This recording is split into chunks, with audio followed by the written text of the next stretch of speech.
I've finally finished God of War Ragnarok, and it's not only a worthy successor to the 2018 reboot, but an epic improvement on multiple fronts. One of those fronts is undoubtedly the bosses, who saw a huge overhaul with way less repeated foes, updated combat, and so many distinct encounters. There's even new weapons. I rushed through this masterpiece to get this ranking to you, but I know I haven't faced every boss in the game. I'm not including repeats for the most part, but I'm sure I missed a couple of the bosses, so be sure to let me know which ones I missed down below, and what your personal favorites and least favorites are. Now let's get started. Number 42, Soul Eater. So yeah, after all the praise I just gave the game, this boss is still here. It's likely my least favorite boss from God of War 2018, so when I saw multiple versions of it in this game, I just about lost my mind. It's not that there's necessarily anything offensively bad about this boss, it's just that we literally seen it 1,000 times before, and I was looking for something a bit more juicy to sink my teeth into. They're kind of annoying to fight, and we've already faced these so many times that thankfully the rest of the game delivered variety in spades, but this Soul Eater can eat my ass. Number 41. Oh god, I'm terrified of trying to pronounce all these names. I'm just gonna say the trio Berserker fight. I have a horrifying slight against humanity to admit. I never faced any of the Valkyrie bosses in the 2018 game. I played the game for a Let's Play on this channel many years ago and neglected heaps of side content to finish the main story. Then I never got around to beating them, but what I've heard is that the Berserkers are this game's version of the Valkyries. And there's a lot of them. There's a point where they get a bit redundant, but I could excuse that. What I can't excuse is 3 individual bosses with almost completely independent AI that spam massive AoEs and are unbelievably tanky for the duration of the fight. To be fair, I played this game on normal difficulty for a majority of my playthrough, increasing the difficulty to give me mercy later in the run. Because I was kind of rushing to get you guys this video, I didn't learn the combat properly until I faced the King Berserker and Na, or is it Gna, way at the end. So some of the shortcomings of this fight could be on me, but I just can't stand the flow of it. It's so grueling in the worst possible way. And when the sisters are constantly running away and spamming you from range, I just can't think of a point in the game that infuriated me more. There are some solid duo fights in this game, but I cannot say that this is one of them. Bodvar the Fierce. So this video is going to last 40 years if I spend too long in every Berserker fight that tickled my butthole in a bad way, but this fight has a lot of similar frustrations to the previous. There are so many Berserkers with so little to differentiate them that they all kind of start to blur together, and they thought that the solution to that was putting more of them in an arena. I get the idea.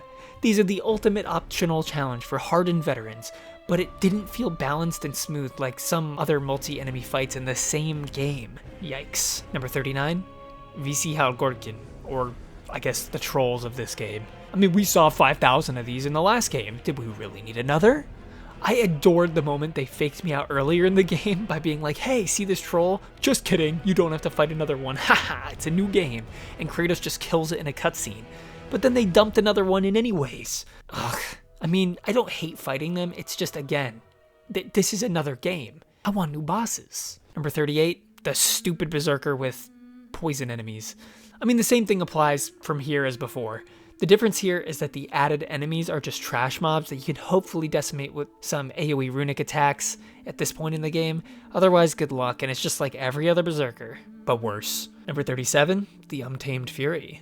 This boss is like a decent idea, I guess, but it just rolls over in a few hits and poses no real threat. If the boss was at least marginally threatening, I could see placing it a bit higher, as it's kind of like this stalking, hunting, evaporating thing, but at no point fighting this boss did it inspire anything more than mild curiosity from me. No awe, no intrigue, no sweaty gamer thumbs, it just felt more like a story component than a real boss. Number 36, Bjorn. This is the first boss in the game, and it's not nearly as memorable as the first troll encounter was from 2018. It's alright, and it does a decent job in teaching you some of the basics of combat, but it's just a very simple and easy fight that it's elevated when you realize you're actually fighting a shape-shifting Atreus. Not bad, but mostly forgettable. Number 35, Stinnr Sterkr. These guys are alright. They're not as offensively bad as the previously mentioned Bestupiders, but they are technically reused enemies copied and pasted into a boss context. I had an alright time fighting them, but they're not going to stick to my giblets long term. Number 34, The Hateful. Alright, we're finally out of the lame tier. This is one of the earlier fights in the game, and it really kind of gave me a hard time. I love the way he crawls out of the embers on the floor and has such a powerful visual design despite his limited size and kind of like Draugr stature. What brings it down a bit for me is reuse, as you fight multiple throughout the game, but I can't lie and say I didn't have a great time battling him on my first encounter, even if some of his unblockables can be frustrating to deal with. Number 33, Alva. Similarly to the Hateful, this boss is hurt a bit by reuse. I loved the introduction of the shield bash mechanic first shown in this fight. I felt like such a badass as time slowed for me to smash Alva out of an oncoming attack. This ended up being an integral mechanic throughout the rest of the game, and one of my favorites that Ragnarok introduced. It keeps the pace of the fights high, while keeping you on your toes for different types of attacks. It's kind of like a perilous attack from Sekiro, but in God of War. And who doesn't love some Sekiro combat? Number 32, Blatonn. While Blatonn is just basically a regular enemy in an arena, what makes him ruffle my feathers and rustle my jimmies just a bit more than the previous two is the constant aggression he puts out. He's always on the attack, and sometimes he spams 3, 4, 5, 6 attacks in a row. It's pretty exhilarating, and I love the kill Kratos does with these types of enemies, even if it is recycled from the last game. Good, classic, aggressive fun. Number 31, the Huntress. This could have been a throwaway boss, but there were a few really cool things keeping it interesting. One is that you don't have a shield, so you're forced to play from range and master dodges. The next is that you need to hit headshots to weaken the Huntress to be easily damaged, and the last is her borderline jump scare entrance. You're just climbing away and she rips you back down straight into battle. The immersive quality of God of War really pulls you into its world, so when moments like this happen, they really do shock you. She's nothing too special, but she has a few unique things going for her that keep her pretty fun. Number 30, Fiske. I love how this guy just ominously strolls towards you. He almost just doesn't care that you're pelting him with a frosty axe because he knows he's gonna get to you and F you up. Of course, he's not too hard, but I enjoy Bifrost as an addition to the game, so imbued attacks just make him a bit better than average. Number 29, Egil the Oathguard. Egil is an absolute badass, just like the previous guy, and I'm not afraid to admit he rolled me more than a couple times. My only complaint, and the only thing that really brings him down, is his shield. I don't mind the fact that he can't get staggered, as it adds an interesting new mechanic to the fight, but it is pretty annoying when an enemy can accidentally block all of your attacks. Sometimes he'd attack and it'd just turn him to this side, just enough to block my attack that came from his side, and he didn't do it on purpose, and that's what we call in the biz, cringe. If it wasn't for that, he'd score a little higher, but not by too much. Get ahead of yourself, weirdo. Number 28, Oluf Nautson. I love the Raider Chieftain's weighty animations. It's like they're pretending that they're wielding Thor's hammer, and you're the nail that he needs to obliterate from existence. Like, look at these windups. This guy's swinging for the fences. The fight isn't crazy or anything, but it's a good combination of unblockables, shield breaks, cool animations, and smooth combat that make it a pretty enjoyable fight. Number 27, Ormstunga. Okay, yeah, this guy's a complete piece of shit. I get it. I could see people putting him near last, and I wouldn't blame you. But I gotta say, there's a comically silly component of this fight that just makes it so hilarious. I just like to imagine that in God of War canon, when I died to this thing, Kratos actually dies to a little red goblin. Like, yeah, he killed all these gods, but this gremlin named Ormstunga killed him. Ormstunga. And it's because his attacks have like a 0.1 second wind up until he flies at you at like 100 miles an hour. We complained so hard in God of War 4 that there were just too many repeated bosses, and I'm so glad they took some risks with some new and weird ones just like this, even though they can be kind of frustrating at times. Number 26, the Maven. The main thing that annoyed me about this boss is that I died to her a lot. But like I said, I went through the game without actually learning the combat for a majority of it because the difficulty was just too easy, so I would spam attacks and not realize all the mechanics the game had to offer. So when an actually challenging foe came around, I was just lost in the sauce. But it kind of pissed me off at the time, partially because I just wanted to continue with the main story, but looking back on it, this is a really well done fight with some solid pacing and solid mechanics. It's like a true Alva fight. Number 25, Dreki. Perhaps this has no business being here, considering it's one of the most repeated enemies in the game, but I just can't help it. I love the visual design, I love the animations and the way the fight plays out. I even love the name. It's such a satisfying and enjoyable fight, even if it's a bit overused and relatively easy. Is this a Drake? An alligator? I don't know, man. I just work here. Number 24, the Ash Tyrant. There are a couple stinky pinkies that keep this one from being in the very good tier. One is just all the random enemies spawned into the arena. The last thing I think is exciting when I'm fighting a dragon is looking down to fight a bunch of Draugr instead. I enjoy having to knock the dragon off the pillars, although it does slow down the pacing of the fight a bit.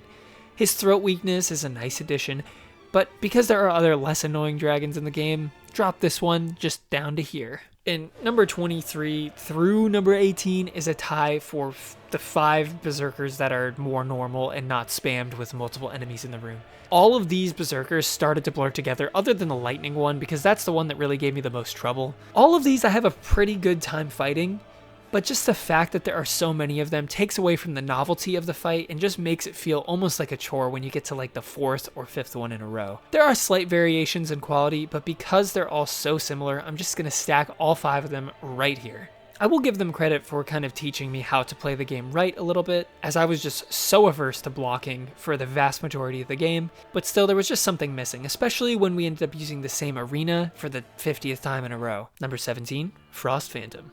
I just love how these guys look. Holy shit. This guy and the Fire Phantom are 2 of the most badass designs I've seen in any of these games, and they aren't even big, powerful, main story bosses. I love the way they slither and slide, but they also have this hugely powerful weight to every attack. The only thing pulling these down is the fact that you have to destroy these pillars to kill it, as it pulls you away from the pacing of the fight, but this is one of the most fun in the entire game. Number 16, Duo Dreki. Yeah, this is like a repeat boss, but because there's 2 of them, it does change the mechanics of the fight enough, and I'm surprised, as you are, to see this here. With all my complaints about the multi-enemy bosses earlier, why is this one better? Well, the Dreki is actually already an enemy I really love, and I was worried they would just copy and paste 2 here for no reason, but they actually construct the AI in a worthy way to make it an exciting fight that surpasses the single Dreki. It's really imposing when you first see the 2, but one goes off to the side and just goes pew pew pew while you fight the main one, and it's just a really intimidating, fun challenge. Who would have thunk? If you construct the AI for a multi-boss fight, it actually works really well. Huh. Number 15, the Corpse Eater. God, I loved sniping this guy down as he flew at me from the sky. This isn't too different from the Ash Tyrant or the other dragon, but it doesn't have any of the spammed mobs, and it's just really a whole lot of fun. It's not my favorite dragon fight in the game, as the first one has an edge for the novelty, but come on, I mean, you're fighting a dragon. Number 14, I think it's Vanadis / Freya. While this fight is a bit underwhelming considering it's the primary attraction you'd be expecting to be amazing after the first game, it does still provide a lot of fun. There's a huge variety to Freya's attacks, and because I never fought the Valkyries in the previous game, this one comes off as very novel. It provides a solid amount in the narrative department as well, as pretty much every boss lower than this has just been part of the side missions. But now we're finally going to be getting to these main story heavy hitters. And while this one doesn't quite live up to the expectations, it's still thoroughly enjoyable and a pretty awesome reveal when you finally see who you've been fighting. Number 13, Crag Jaw. I guess there's another non-flying Drake as well, but same thing. If you haven't noticed yet, I've got a huge soft spot for the big beasts in these games. Part of that is because I'm a massive From Software fan, as you might be able to tell from the content on my channel, and they don't exactly master every big boss fight that they attempt. God of War Ragnarok, on the other hand, really knows how to get the most out of it. A lot of the time, you are forced to fight these behemoths face to face, and Crag Jaw is one of the coolest looking. He adds some new mechanics, like hitting his weak spots with your spear, and it's purely exhilarating getting anywhere close to his face. It's a shame that there's no finishing cutscene, but hey, there are plenty more bosses on this list that have that covered. Number 12, Fire Phantom. I know I said I wouldn't be covering repeat bosses, but I think there's subtly enough difference between the 2 Phantoms to classify this one as its own. And yeah, as much as I loved the first Frost Phantom, this one is far superior. It looks even cooler somehow. The challenge is more there as you have to get through more phases of the fight, and his attacks are some of the most imposing in the entire game. Awesome fight with a slick rhythm to it all. I know this is a fight that most people would probably rank a lot lower, but hey, this is based on my personal enjoyment, so go make your own damn list. I like fire. Number 11, the Crimson Dread. So yeah, like I said, this isn't really much different than the other dragon fights, but it is my personal favorite. Pretty much everything's on point here, from the fire breath to the arena to flying around and the red color everywhere. This is just a classic God of War side boss. Man, there really are a lot of optional fights in here. I love that. Oh, and the finisher is pretty cool, using the tools that we've been using throughout the game to finish off the boss. Everything I've said previously about getting in the face of massive foes also stands here, but we have the additional mechanic of hitting a flying dragon out of the sky with our axe, and that's pretty hard to beat just on spectacle alone. Number 10, Hrist and Mist. As we get into the top 10, there are some huge spikes in quality. As much as I loved the Crimson Dread fight, there are multiple dragon fights in the game, while everything in this top 10 is wholly unique. It's a shame and an honor to place this duo at 10. A shame because it's such a great boss fight that it's too bad to put it so low, and an honor because it means there are so many amazing fights in this game to warrant putting such a quality boss fight so low. This is what I meant when I said there are some fantastic duo fights in this game, as this one is purely on point. From the coordinated assaults, to the multiple phases, to the starry arena, and the balanced challenge, this fight really has it all. I am eager to redo this fight on a harder difficulty and truly master it. Perhaps this is a boss that could rise even higher over time, as I learned to master the multi-enemy fight. But until then, it sits happily in the top 10. Oh, and I forgot to mention, this might be one of the best arenas for a boss I have ever seen, with the sprinkling and twirling cosmos backdropping brutal destruction, and the balancing of aggro between Hrist and Mist is more than fair. Take notes, Berserker bosses. And Godskin duo. Number 9, King Hrolf Kraki. If this guy was a standalone boss, he'd absolutely be higher. But the fact is, we've already fought weaker iterations of him dozens of times before actually getting to the King. In reality though, the King does not disappoint. He takes everything we've learned from all the prior Berserkers and places it in one heart-pumping challenge. I think this one was the perfect challenge. At least it was on normal difficulty, so I can't wait to challenge myself again on harder levels. It actually forces you to use all the mechanics the game has taught you slowly throughout a playthrough, rather than allowing simple button mashing to come out on top. On my victory run, I was able to beat him without even using a resurrection stone, meaning he's more than doable. He's not the hardest boss of the game, but he's pretty close, and definitely harder than anything in the main story. So if you manage to beat this boss, congratulations. I think another thing keeping this boss from greatness is the staleness of the arenas. I think for the final Berserker they should have done something a little more special for him. Despite his varied and intuitive complex moveset, we get pretty much the same arena for him as every other Berserker boss. Number 8, Gryla. This boss is amazing. I love the shift in tone as we get to play as Atreus.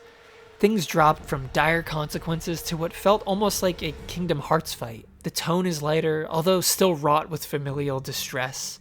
It's obviously not as mechanically impressive as the King or Hrist and Mist, but I was so thrilled that Ragnarok managed to surprise me. At this point in the game, I was getting worried that there was going to be nothing really that ambitious about the decisions throughout the story. I did not want God of War 2018 1.5. I wanted a true sequel that pulled off ambitious stunts, and playing as Atreus gave me that satisfaction. I'm sure over time, the novelty of this fight will diminish as the mechanics lean more into gimmicks, but I was just so filled with happiness on my first playthrough that it happily earned the 8th place spot. Sorry about my voice. I'm a bit sick right now. That's why this took longer to come out. Anyways, I like how the stakes are reasonably reduced, as Atreus isn't someone with the power to take down gods like Kratos. So here, we're stuck trying to help our lady friend with her mean family. It was such a great change of pace and kept the game unpredictable and unique. Number 7, the second battle against Thor. There is so much to love here. The haunting, foggy look of the arena. Wow, praising the arenas is something I've been saying for pretty much all of these top picks. Thor's lightning, the drama of familial conflict yet again. It is a great conclusion to the Thor component of the story, and it's happening at the climax of the War of Ragnarok. But I have to say that it does feel like it's missing a certain level of grandiosity. Perhaps it's because Baldur's impossible to match spectacle from the previous game, but this just felt like a fantastic fight, not a transcendent one. There isn't much I can complain about here, and it's in my top 7 fights for God's sakes, but still I felt like it could have gone a step further. My favorite part of the fight is how it's playing in the narrative of the overall story, but the combat is kind of par for the course in the late game of God of War Ragnarok. Thankfully, with some cool animations, fantastic voice acting, and dramatic tension, this fight is elevated up to the top tier. It's great, but just not quite as memorable as some fights above it in the same game. Number 6, Nidhogg. I think that's how you say that. I might have mentioned something about big bosses in these games. Yeah, this one is pure spectacle, and I just can't get enough of it. This boss is massive, and the Realm Tears, or whatever it's causing it to basically be able to use a portal gun mid-fight, adds so much character and charm to the battle. It's also nestled within your conflict with Freya, and plays as the culmination of that entire storyline, so it has this weighty narrative significance as well. I just can't get enough of the part though, where he shoots his tail through the portal to hit you over and over again. You gotta keep dodging around it. The blue hue adds just such a beautiful charm to the fight, and it almost gets a chef's kiss of perfection. Almost. There are just other fights that are even surprisingly more perfect. This also gets a gloriously satisfying final takedown, of which there are not too many in this game. Because Kratos is on his pacifist run, we get less gore and guts, but this is a fight where it's on full display for all of us to enjoy. Number 5, Heimdall. As a Soulsborne superfan, I have to say dodging is my favorite part of combat. I am violently anti-shield, so succumbing to the art of blocking is something that took me some time to get used to. Thankfully, Heimdall was a boss that you're able to get this dodge attack rhythm that is just so addictive to engage with. It made the combat of this fight in my top 3 of the entire game. Additionally, there's his constant over-the-top trash talk, like this guy might be the biggest asshole of all time. Like, listen to some of this stuff. Oh, wait! You expected the stick to give you an advantage? Come on! Fight me! Huh. Nice stick. Hilarious! It makes killing him a bit less hard to swallow. And the spear mechanic makes this fight so unique from the others in the game. The team said they'd be making more unique bosses, but I had no idea they'd be making them this unique. And I'm all here for it. It's gimmicky, but it's still a full-on fight with many phases, has narrative significance, and I gotta say, I'm just a super fan of it. There is nothing more satisfying than finally being able to hit this guy after he's dodged every single move. When you finally get to bash his head in. Number 4, Odin. As much as I loved the Odin fight for the story and the combat, the ending of God of War Ragnarok was mildly disappointing. It's very, very mildly. Perhaps it's because I was promised an all-out war against the gods, but was only given a refight against Thor and a battle against Odin. But if we take away the mild disappointment, this fight is pretty damn epic. It's again a multi-phase romp full of the mechanics you've worked on throughout the game. Odin is one of the most interesting characters of this new God of War saga, and while he's not someone that I felt vastly intimidated by in terms of physical power throughout the game, he held his own in the final fight of the main story. But I am addicted to his screen presence. Not to the heights of Baldur's second fight in 2018, but definitely to its own unique position. I loved it. The arena, the animations, the dialogue, the importance, and the ends of the earth warfare going on behind you. It was fast-paced and weighty, and Odin's fight is like no other in the game. I understand narratively that our characters have been on an arc of peace and forgiveness throughout the runtime, so I'm okay with the fact that we spared Odin. But it's nice to imagine the possibilities of what could have been in a more gruesome finale. Number 3, Gná. So as I said, I've never fought the Valkyries, so this was a completely new thing for me, and it was a juicy one. At first it felt like beating Gná was impossible, even on normal difficulty, but after beating the King Berserker and coming back, she shriveled in size and challenge. She was still brutal, don't get me wrong. One mistake near the end means certain death on seemingly any difficulty, but once you learn the combat of this game, it gets extremely smooth. This is the fight that encouraged me to want to replay the entire game on a harder difficulty, as she really makes the most of the mechanics of the game, and really made me fall in love with the combat. The one thing pulling this down from a slightly higher placing is just how, narratively, she kind of feels a bit tacked on. There's not really the super weighty drama that carries some of the best fights of the series.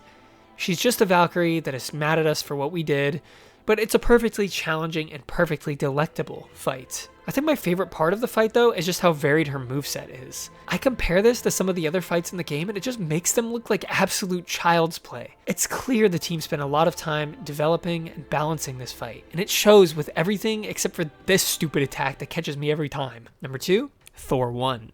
The first interactions you have with Thor are enthralling. From the moment he lands outside your house, your talk with him and Odin, it was just so enticing that I could hardly muster up the courage to blink for the fear of missing a single frame of perfection.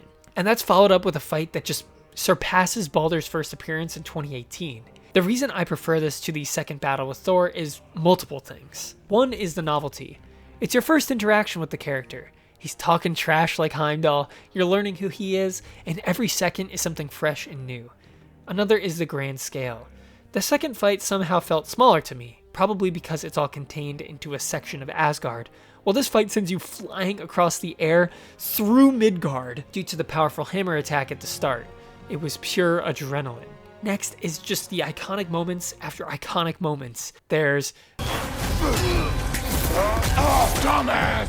And then there's when he kills you and revives you as a total fake out. It's just awesome moment after awesome moment. And lastly, this is basically a tutorial. It's teaching you about the combat of the game, and it does so in just one of the most interesting ways that could change the gold standard of gaming.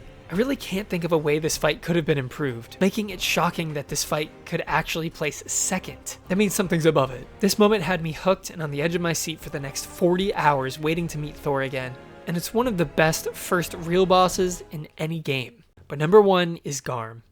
I have a feeling this is going to be a huge hot take, but as I said, massively sized bosses are just mastered in this game. They found a way to make the gargantuan scale of Garm not a problem, but an asset.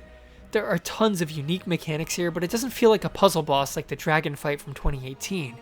You really do get in his face, and he's menacing and powerful. There are multiple phases to the fight. The fake out death really got me. The first half is brutal, and I loved running from him as he burst through the walls. And the twists and turns during the fight had my jaw on the floor from start to finish. This is a fight that I will remember for years to come, along with the first battle with Thor. It wasn't too easy or too hard, but it was a fight that grabbed me and just didn't let go, and I can't wait to replay it. I don't think I've been this excited about a game outside of a Souls game in a decade, and I'm so grateful I was able to play this fight in God of War Ragnarok. Those are my takes. Let me know what you guys think down below. I loved this game. I had a great time with it. I hope you had a great time watching this video, and let me know what you guys think down below. Thanks for watching. Peace.